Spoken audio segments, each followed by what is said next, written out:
이 시대를 가리켜 혹자는 두려움을 호흡하는 시대다라고 이야기합니다. 참 마음에 와닿는 말입니다.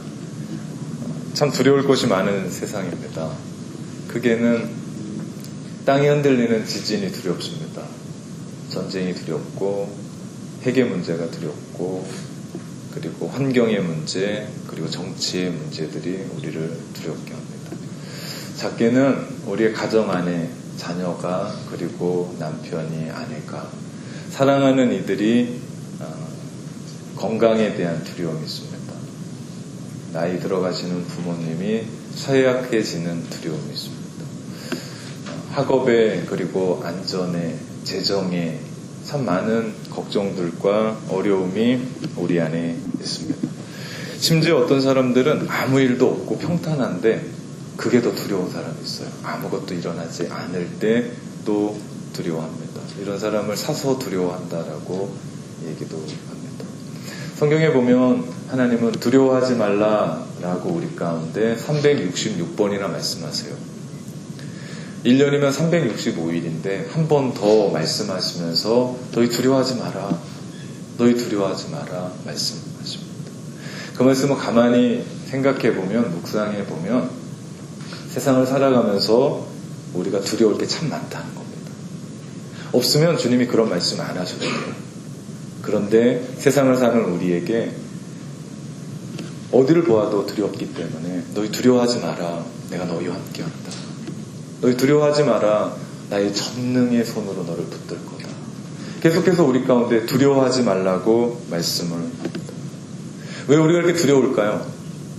세상을 살아가는 우리가 왜 이렇게 두려울까요? 우리의 본성이 그럴 걸까요? 아니면 성격이 그럴까요? 우리가 가지고 있는 우리의 주변의 것들을 보면 두려울 수밖에 없습니다. 왜냐하면 나 자신이 불완전하다는 걸 내가 압니다. 내가 사는 세상, 내가 영원히 살 수 없습니다. 그리고 우리가 사는 세상, 불확실성 속에 있는 세상입니다. 어느 것 하나 완전하고 영원하고 확실한 것이 없기 때문에 두렵습니다. 그렇다면 이 두려움 세상에, 이 두려움을 주는 세상 속에 두려움 없이 살아가는 비결이 뭘까요? 그것이 바로 믿음으로 사는 길입니다. 저는 오늘 여러분과 이런 이야기를 함께 해보도록 합니다. 오늘 본문은요, 이스라엘 백성들이 출애굽해서 가나안 땅으로 들어가는 여정에 있는 이야기입니다. 430년 동안 이스라엘 백성들이 애굽에서 종살이했습니다. 그 아버지가 노예였어요. 그러니 그 아버지에게서 태어난 자식들은 노예입니다. 노예가 자유를 알 수가 없습니다. 노예가 자유를 위해서 투쟁할 수도 없습니다. 그들은 그저 노예의 아버지 밑에서 노예로 살다가 평생 노예로 죽어야 되는 그런 숙명, 운명에 처해 있었던 사람들입니다. 그런데 하나님의 특별한 은혜로,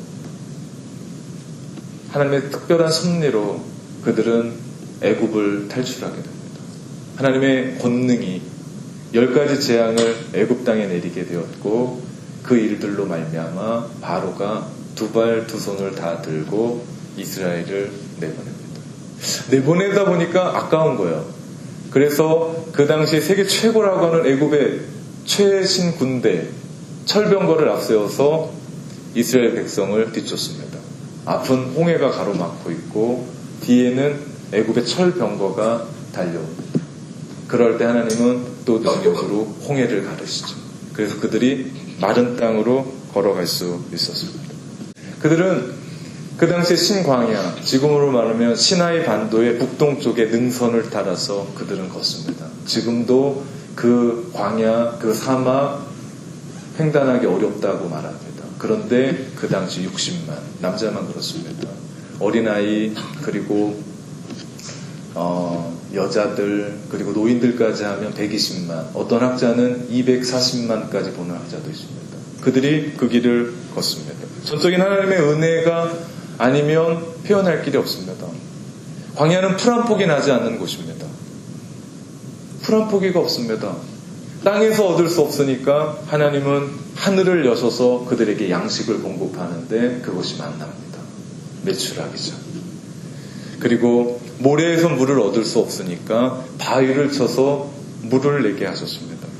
그리고 그들이 가는 길을 막거나 방해하는 원수가 있으면 싸워서 이기게 하셨습니다. 그것뿐입니까? 그 뜨거운 사막의 태양을 가로막기 위해서 구름 기둥으로, 그리고 그 추운 사막의 밤을 막기 위해서, 그리고 맹수들의 위협을 막기 위해서 불기둥으로 그들을 이끌어 가셨습니다. 그 어느 것 하나 하나님의 은혜가 아닌 게 없었습니다. 전적인 하나님의 은혜로 그들은 그 광야를 거쳐 이제 가나안 땅 인접에 와 있습니다. 그것이 바로 어디냐면 이스라엘 밑에 보면 가데스 바냐라고 하는 바란 광야 가데스에 그들이 지금 와 있습니다. 그곳에서 그들은 이 지도에서 보는 것처럼 이제 넘어가면 가나안 땅입니다. 여기서 우리는 믿음이 무엇인지를 보게 됩니다. 믿음은 하나님을 신뢰하는 겁니다. 믿음은 전적으로 하나님을 신뢰하는 겁니다. 우리 한번 따라해 볼까요? 믿음은 오직 하나님만을 신뢰하는 것이다. 하나님이 그들을 그렇게 입히셨습니다. 하나님이 그들을 그렇게 먹이셨습니다. 하나님의 전적인 은혜로 그들을 이끄셨습니다. 믿음은 하나님만을 신뢰하는 것입니다. 때를 따라 돕는 은혜, 보좌 앞에 나아갈 때마다 주님 우리 가운데 주시는 그 은혜, 믿음은 그것 바라고 우리 주님 앞에 나가는 거죠. 하나님은 우리가 주님만을 신뢰하기를 원하시죠. 우리가 믿음이 늘어날 때 우리 안에 있는 두려움은 줄어듭니다.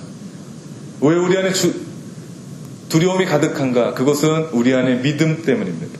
믿음이 우리 안에 많아지면 많아질수록 두려움은 사라집니다. 그런데 이들은 마지막 그 결정적인 순간에 가데스 바네아에서, 우리 바란 광야 가데스에서 그들은 결정적인 실수를 합니다. 지금까지 은혜로 여기까지 왔습니다. 그들이 한 건 아무것도 없습니다. 끝까지 믿음 지키며 살아가면 됩니다. 근데 엉뚱한 생각을 합니다. 그것은 그 땅이 어떤 땅인지를 보고 싶은 겁니다. 그래서 그들이 그 땅을 정탐하기로 하고 스파이 12명을 뽑아서 각 지파마다 한 명씩을 뽑아서 그 땅을 정보를 수집하고 그 땅을 어떻게 전격할 것이고 그 땅을 어떻게 정복할 것인가에 대한 계획을 세웁니다. 말은 그렇사합니다. 그리고 제법 뭔가를 갖춘 것 같습니다. 그런데 생각해보면 그 발상 자체가 우습습니다. 왜냐하면 그들이 애굽 땅을 나올 때 그들이 무슨 계획을 세웠냐고요. 그들이 애굽 땅에 내려진 10가지 재앙 중에 한 가지를 스스로 만들어서 그들이 내린 적이 있냐고요. 그들이 홍해 앞을 가로막을 때 그들이 두려워서 뗏목 하나를 띄워서 그것을 건넜습니까? 그들이 광야를 건널 때에 도시락 싸왔습니까? 가는 곳마다 우물을 팠습니까? 아니었습니다. 온전히 하나님이 공급해 주신 그 공급을 가지고 그들은 건넜고, 그들은 살았고, 그들은 먹고, 그들은 지냈습니다. 그 은혜로 살았다면 그들은 오늘 또 역시 그 하나님을 믿고 가야 되는데 이제는 못 믿겠으니 눈으로 확인해야겠다는 이야기입니다. 마치 지금까지 해왔던 모든 것이 하나님의 은혜가 아니고 자기의 지혜 때문에 넘어온 것 같고 자기들의 능력 때문에 온 것 같고, 그래서 이번에 우리가 우리의 지혜로 처리해보겠다라고 하는 불신앙과 같은 인간적인 생각을 그들은 하고 있습니다. 결국 모세는 정탐꾼 보내자라고 하는 수없이 몰려드는 그 백성들을 막지 못했습니다. 하나님 역시도 그것은 원하지 않는 거였습니다. 정탐꾼 보내고 자시고 말이 없었습니다. 너희도 한번 가서 봐라 말한 적이 없으십니다. 하나님이 원치 않으셨습니다. 그런데도 하나님은 그렇게 우기는 그들의 손을 들어주십니다. 여기서 우리는 믿음이 무엇인가를 깨닫습니다. 믿음은 의심치 않는 겁니다. 따라해볼까요? 믿음은 의심치 않는 거다. 하나님이 우리 가운데 말씀해 주셨으면 우리는 그렇게 주님을 신뢰하며 따라가는 겁니다. 하나님께서 우리 가운데 든다라고 말씀하시면 아멘하고 우리가 그 길을 걸어가는 겁니다. 의심이 사라지면 두려움은 사라집니다. 그러나 우리 마음 가운데 의심이 너무 많아지면 두려움은 어떻게 할 수 없이 더 많아져요. 우리 이것을 우리의 삶 속에서 배우지 않습니까? 부부의 관계가 그런 거 아닙니까? 부부의 관계 그냥 믿어주고 다 알면서도 믿어주는 거 아닙니까? 믿어주면 믿어준 대로 그 사람이 변하는 거 아니에요? 믿는 것 때문에 우리가 고난을 헤치고 어려운 환경을 헤치고 여기까지 온 거 아닙니까? 그런데 우리가 믿지 못하면 어떤 일이 일어납니까? 다 깨져버립니다. 부부관계고 어떤 관계도 그만두고 모든 것이 다 깨져버립니다. 믿음은 의심치 않는 겁니다. 그런데 이스라엘 백성들이 의심했습니다. 그리고 결국 12지파 중에 한 사람씩 뽑아서 12 스파이를 보내게 됩니다. 수십만 명 중에 한 사람을 뽑으라면 여러분은 누굴 뽑겠습니까? 분명히 믿음이 출중하고 지혜가 있고 사리분별할 줄 알고 그 지파의 지도자, 대표를 뽑지 않겠습니까? 네, 훌륭하게 뽑힌 그들이 12명의 사람들이 가나안 땅으로 40일 동안 침투해서 각기 다른 곳을 보고 온 게 아닙니다. 같은 곳에 가서 같은 것을 보고 같은 사건을 보고 왔습니다.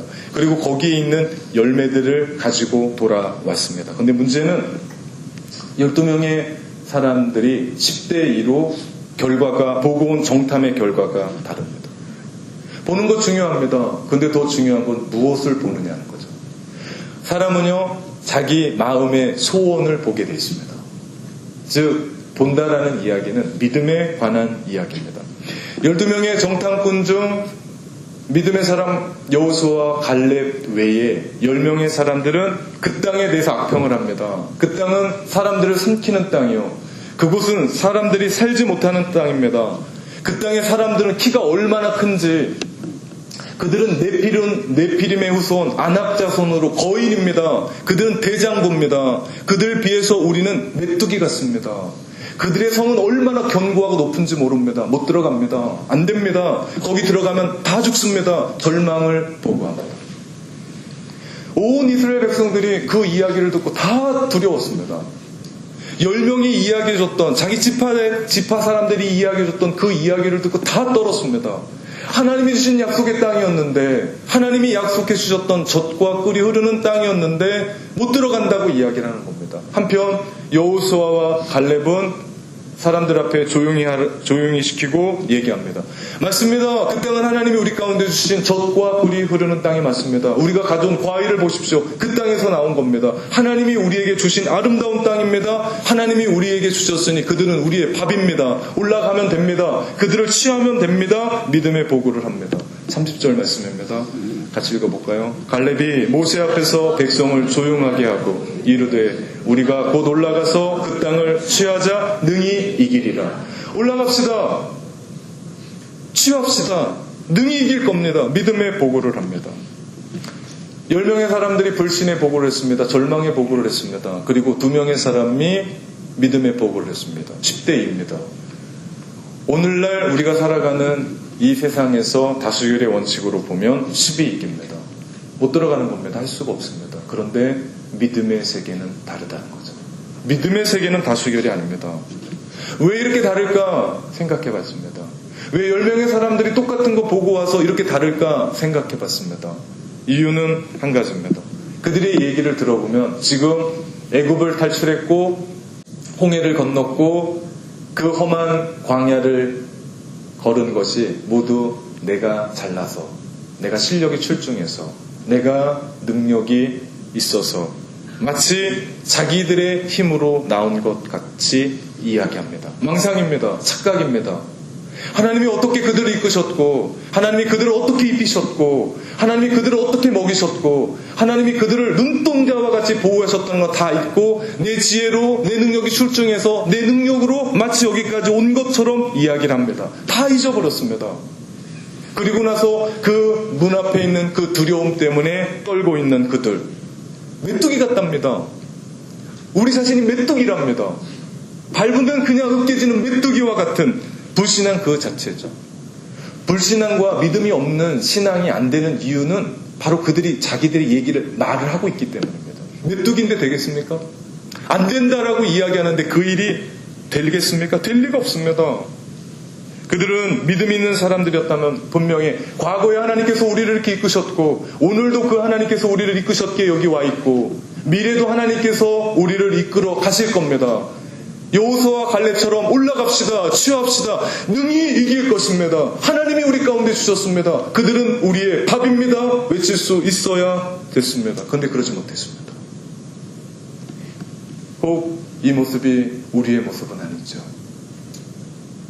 하나님이 지금까지 살게 해오셨던 거 다 잊어버리고 마치 지금까지 내가 잘나서 뉴질랜드 이민 오고 유학 오고 영주권 받고 내가 이렇게 살아가고 있다라고 내 능력이 출중해서 내가 앞을 보는 지혜가 있어서 내가 현실 앞에서 내가 그것을 이길 수 있는 능력이 있어서 내가 여기까지 왔다라고 생각하고 혹시 우리 현실 앞에 보이는 그 문제 하나, 나를 힘들게 하는 그 문제 하나, 밤잠을 자지 못하게 하는 그 고통이 하나, 그것 때문에 내가 또 염려하고 두려워하고 근심하고 걱정하는 삶을 살고 있는 것이 오늘의 나는 아닌지요. 믿음이 없으면 염려합니다. 믿음이 없으면 절망합니다.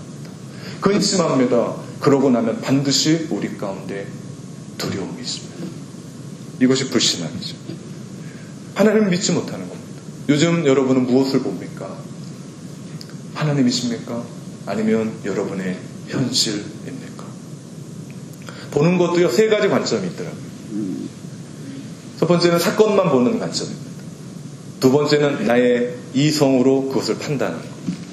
세 번째 관점은 믿음으로 바라보는 것. 먼저 사건만 바라보면 안 됩니다. 사건만 바라보면 우리는 그 사건의 얼매입니다. 그리고 사건의 가치죠.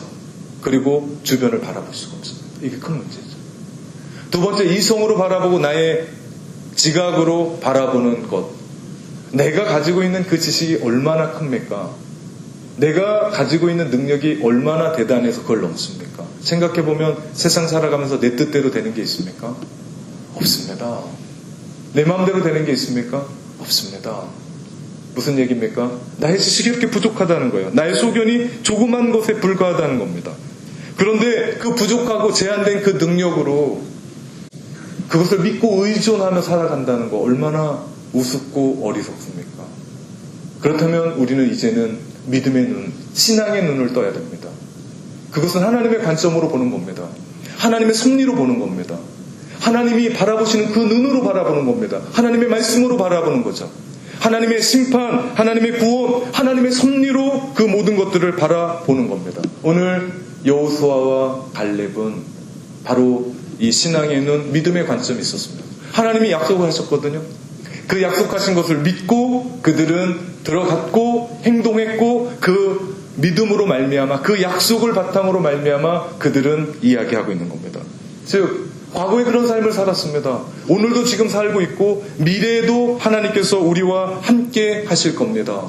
그들은 그렇게 고백했고 그들은 그렇게 행동했고 그들은 그렇게 기다렸고 나아갔던 거죠. 이것이 우리가 취해야 될 믿음의 자세입니다. 우리가 세상을 살아가면서 이런 믿음의 자세가 필요합니다. 여호수아와 갈렙은 하나님의 약속을 붙들었습니다. 믿었습니다. 거기에 그치지 않았습니다. 그들은 믿음의 행동을 행했습니다. 우리에게도 필요한 믿음의 자세 두 가지가 필요합니다. 하나는 우리가 할 수 있는 것은 기도하고 믿고 행하자. 또 하나는 내가 할 수 없는 일이 있다면 그것은 하나님 앞에 기도하자. 하나님은 우리에게 신뢰하기를 원하세요. 기도하기를 원하십니다. 그럼에도 불구하고 하나님은 또 우리 가운데 책임을 주십니다. 하나님이 우리 가운데 할 수 있는 일은 믿음을 다해서 우리에게 맡겨진 일을 최선을 다하여 하는 겁니다. 돈을 걱정하고 있습니까? 재정 때문에 걱정하고 있습니까? 그렇다면 예산을 짜고 전략하고 저축하는 것입니다. 거기서 끝나지 않습니다. 믿음으로 하나님 앞에 드릴 수 있는 10의 1조를 드리며 시작하는 겁니다. 다음 주에 저는 믿음의 11조에 대한 이야기를 설교할 겁니다. 건강 때문에 걱정하십니까? 그렇다면 말만 하지 말고 운동을 시작해야 됩니다. 몸이 불어서 걱정하십니까? 그러면 말만 하지 말고 내일부터 운동해야 된다라고 생각하지 말고 밥을 적당히 먹고 아이스크림을 끊는 겁니다. 공부를 잘하고 싶습니까? 그럼 공부해야죠. 공부해야 됩니다. 내가 믿음으로 자라가고 싶습니까? 그러면 말씀을 정확하게 잘 들어야 됩니다. 왜냐? 믿음은 들음에서 나고 그 들음은 예수 그리스도의 말씀으로 말미암느니라 우리 가운데 말씀합니다. 예수 그리스도의 말씀을 우리가 들을 때 우리는 믿음으로 성장합니다. 그렇습니다. 여러분이 할 수 있는 일 믿음으로 행하십시오. 주님께서 여러분 가운데 지혜를 주시고 능력을 주셔서 행할 수 있는 일을 여러분 가운데 주셨습니다. 각자에게 주셨으면 그 일들을 가지고 해 나가는 겁니다. 최선을 다하며 해 나가는 거죠. 내일부터가 아닙니다. 바로 오늘 이 시간부터 내가 하나님의 말씀 정확하게 내가 듣고 그 말씀으로 내가 믿음으로 행하리라. 그렇게 우리 가운데 행하는 겁니다. 이것이 믿음의 자세죠. 또 하나는, 두 번째는 우리가 해도 안 되는 게 있습니다. 울어도 안 되는 게 있습니다. 절망의 벽 앞에서, 내가 현실 앞에서 울고 있을 때가 있습니다. 그때는 우리가 기도하자는 겁니다. 그때는 기도하는 겁니다. 로마 감옥에 잡혀서 언제 죽을지 모르는 자신의 처형이 곧 다가올 것이라고 생각했던 사도 바울은 이렇게 고백합니다. 빌립보서 4장 6절에서 7절 같이 읽어볼까요? 아무것도 염려하지 말고 다만 모든 일에 기도와 간구로 너희 구할 것을 감사함으로 하나님께 아뢰라. 그리하면 모든 지각에 뛰어난 하나님의 평강이 그리스도 예수 안에서 너희의 마음과 생각을 지키시리라. 아멘. 아무것도 염려하지 말고, 아무것도 두려워하지 말고, 아무것도 근심 걱정하지 말고 하나님 앞에 기도하라. 여러분의 머릿속에 있는 거 하나님의 마음속에 있습니다. 모르시는 거 아닙니다. 다 알고 계십니다. 그분께 갖고 오랍니다. 그분께 맡기시라는 겁니다. 인간의 아버지도 자식에게 좋은 것 줄 줄 알거든. 하물며 하늘에 계신 너희 아버지께서 너희에게 가장 좋은 것으로 주시지 않겠느냐. 그분이 우리 아버지십니다. 아들까지도 아끼지 않으시고 우리에게 주신 그분이 우리에게 모든 것을 우리에게 아낌없이 주시지 않겠느냐. 염려하지 말고 기도하라고 말씀합니다. 조지 밀러가 이런 말을 남깁니다. 같이 읽어볼까요? 근심의 시작은 믿음의 끝이고 참된 믿음의 시작은 근심의 끝이다. 너무 위대한 말입니다. 근심의 시작은 믿음의 끝입니다. 그러나 참된 믿음의 시작은 근심의 것입니다. 오늘 본문에 보면 여호수아와 갈렙을 사람들이 돌로 치려 합니다. 죽이려 합니다. 말도 안 되는 얘기를 했다는 거죠. 그들이 옳았지만 그들에게 돌을 던졌죠. 그런데 그걸 아십니까? 이스라엘의 역사를 보면 출애굽했던 1세대들, 출애굽할 때 20세 이상의 사람들은 다 메뚜기 같다고 얘기했던 사람들은, 돌 들어서 여호수아와 갈렙을 치료했었던 모든 사람들은 광야에서 죽습니다. 불신앙의 사람들, 성경의 정확한 표현을 얘기하면요, 여호와를 온전히 따르지 않았던 사람들, 그들은 전부 다 죽습니다. 그러나 믿음의 사람 여호수아와 갈렙은 하나님께서 약속하셨던 그 땅 가나안으로 들어갑니다. 민수기 32장 12절에 하나님은 여호수아와 갈렙을 이렇게 평가합니다. 그러나 그나스 사람 여분네의 아들 갈렙과 눈의 아들 여호수아는 여호와를 온전히 따랐느니라. 온전히 따랐느니라. 믿음으로 산다는 건 이겁니다. 믿음으로 사는 것은 하나님을 온전히 끝까지 따르는 겁니다. 여기서 우리는 또 믿음을 배우게 됩니다. 믿음은 끝까지 따르는 겁니다. 따라합시다. 믿음은 하나님을 온전히 따르는 것이다. 온전히 따르는 겁니다. 끝까지. 우리의 삶에 어떤 일이 있어서, 우리의 삶에 넘기 어려운 어떤 현실이 있어서, 나의 감정의 문제가 아닙니다. 믿음은 끝까지입니다. 온전히 우리의 삶 가운데 믿음 따라 살면 우리의 삶은 두려움과는 상관없는 삶을 살게 됩니다. 이제 우리의 삶을 되돌아봅시다. 지금까지 믿음으로 여기까지 왔습니다. 믿음으로 이민 왔고, 믿음으로 유학생활하고, 믿음으로 사업을 시작했고, 믿음으로 새로운 일을 손을 댔고, 믿음으로 결혼했습니다. 내가 믿었기에 한 남자를, 한 여자를 내 안으로 받아들였습니다. 믿음으로 전공을 선택했고, 믿음으로 학업을 선택했습니다. 믿음으로 직장을 잡았습니다. 믿음으로 오늘이라는 시간을 살아갑니다. 그렇다면 오직 믿음으로 주님 바라보면서 오늘 우리에게 있는 그 한 문제를 가지고, 그 고난을 가지고, 그 아픔을 가지고 내가 일희일비하지 않고, 내가 웃고 울고 하지 않고 오직 끝까지 믿음으로 살아가는 겁니다. 언제부터 우리가 미래를 생각하고 계산기를 두드렸습니까? 언제 우리가 미래를 생각하며 고민 끝에 그 일을 할까 말까를 결정했습니까? 하나님이 우리 가운데 하라 하면 우리는 그 일을 했습니다. 하지 말라 하면 우리는 멈춰서는 겁니다. 이것이 믿음입니다. 믿음으로 시작해서 두려움 때문에 불신앙으로 끝냈던 세대, 누가 감히 그 세대가 오늘 우리의 세대가 아니라고 장담할 수 있겠습니까? 믿음은 두려움을 이깁니다. 믿음은 하나님을 신뢰하는 겁니다.